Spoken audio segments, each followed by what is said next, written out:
Hello दोस्तों अगर आप यस बैंक के इन्वेस्टर हैं और आपने यस बैंक में इन्वेस्टमेंट कर रखा है तो आज के दिन आपके लिए जो है वो बुरी खबर निकल के आई यस बैंक से लेकर के। तो चलिए हम बात करते हैं कि यस बैंक से लेकर के जो बुरी खबर आ रही है उससे आपके स्टॉक प्राइस पे कैसे इफेक्ट करेगा, उसके बारे में पूरे डिटेल से जानते हैं। तो चलिए सबसे पहले हम देख लेते हैं इसका जो है वो स्टॉक कैसे मूवमेंट किया। तो अगर हम आज के दिन बात करते हैं तो 0.65% से जो है वो ऊपर गया और 20.70 रुपये पे पहुँच गया। वहीं अगर आज के दिन मार्केट की बात करते हैं तो देखिए अगर हम निफ्टी 50 की बात करें तो 0.33% से ऊपर गया और सेंसेक्स की बात करते हैं तो 0.29% जो ऊपर गया, यानी कि आज के दिन मार्केट जो है वो पॉजिटिव है। तो अब चलिए हम यस बैंक को लेकर के जो नेगेटिव न्यूज़ निकल के आ रहा है उसकी बात करते हैं। तो यहाँ पे देखिए पटरी से उतर सकती है यस बैंक की संभावित डील, स्टेक खरीदने से पीछे हट सकते हैं जापानी बैंक। अब आप सबको पता है कि मैंने कुछ दिन पहले वीडियो बनाया था कि जापानी बैंक जो है वो यस बैंक को खरीदने के लिए इंटरेस्टेड है, क्योंकि आरबीआई का जो आपका था कि रेस्ट्रिक्शन था कि आपको इसमें जो वो कोई नहीं बेच सकता। जब यस बैंक डूबी थी तो उसको बचाने के लिए एसबीआई भी आया था, कैनरा बैंक भी आया था, एचडीएफसी बैंक भी आया था, आईसीआईसी बैंक, बहुत सारे बैंक जो वो अपना अपना स्टेक लिए थे। एलआईसी ने भी बहुत बड़ा स्टेक लिया था। तो उसके बाद आरबीआई ने ये कह दिया था कि आप जो है वो अपना स्टेक बेच सकते हैं, और स्टेक खरीदने के लिए सबसे ज़्यादा आगे रेस में थे वो जापानी बैंक थे। लेकिन अब जापानी बैंक जो है वो स्टेक खरीदने के लिए पीछे हटने की बात नज़र आ रही है।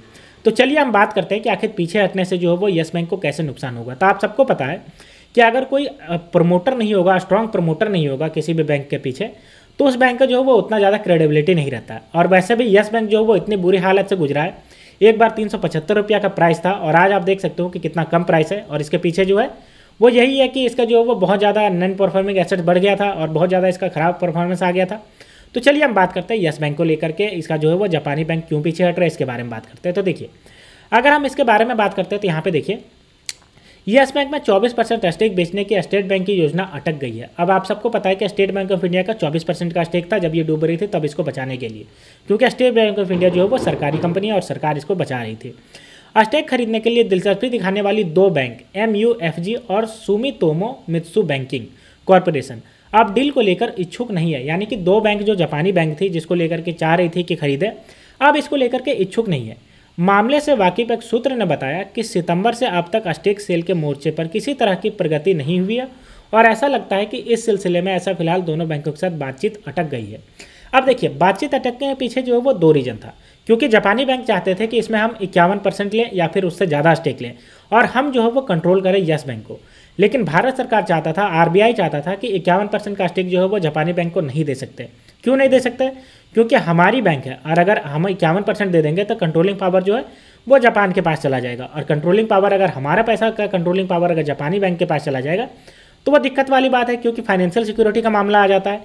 तो ये सब की वजह से जो है वो आरबीआई जो है वो कह दिया था कि नहीं दे सकते, जिसकी वजह से ये जो अब पीछे हट रही है। ठीक है, अगर हम आगे बात करते हैं तो देखिए 17 अक्टूबर की अगर हम यहाँ पे आपको हाईलाइट करके दिखाऊं तो देखिए 17 अक्टूबर को खबर में आरबीआई ने ढील देने को तैयार नहीं थी। क्या नहीं ढील देने की तैयार थी? यानी कि जो 51% का स्टेक जो चाह रही थी कि वो जो है वो नहीं दे सकते, कि कोई मतलब ही नहीं बनता है। हालांकि 51% हिस्सेदारी खरीदे बिना यस बैंक को संभावित खरीदारों की सब्सिडरी माना जा सकता है। यानी कि अगर 51% की हिस्सेदारी नहीं खरीद सकते तो यस बैंक को सब्सिडरी नहीं माना जाएगा, और सब्सिडरी नहीं माना जाएगा तो कंट्रोलिंग पावर जो है वो जापानी बैंक के पास नहीं जाएगा। और इसी की वजह से ये जो दोनों दिग्गज बैंक है आपका जापान की, वो जो है वो पीछे हट गई है। ठीक है, अगर हम बात करें कौन कौन से किसमें कितना कितना स्टेक है, देखिए अगर हम बात करते हैं तो भारत में प्रमोटर वोटिंग राइट्स के लिए 26% है। लिहाजा अगर संभावित वोटिंग राइट 51% से अधिक खरीदते हैं तो उनके वोटिंग राइट्स का मामला 26% के हिसाब से ही होगा। यानी देख सकते हो 26% पे वोटिंग राइट तो मिल जाएगा, लेकिन 51% से अधिक खरीदते हैं तो वोटिंग राइट से बहुत ज़्यादा चीज़ें मिल जाएगा, जिसके लिए जो है वो आरबीआई ने डिनाई कर दिया था। तो अब जाकर के ये न्यूज़ निकल के आ रही है, जिसकी वजह से ये जो है वो यस बैंक में आपको नेगेटिविटी देखने को मिलता रहेगा। तो अगर आप भी यस बैंक के इन्वेस्टर हैं तो आपके लिए एक बहुत बड़ी खबर है ये। तो दोस्तों अगर आपको ये वीडियो पसंद आई होगी तो वीडियो को लाइक करिए और चैनल को सब्सक्राइब करिए। तो मिलते हैं दोस्तों नेक्स्ट वीडियो में, तब तक के लिए स्टे ट्यून्ड। Thank you.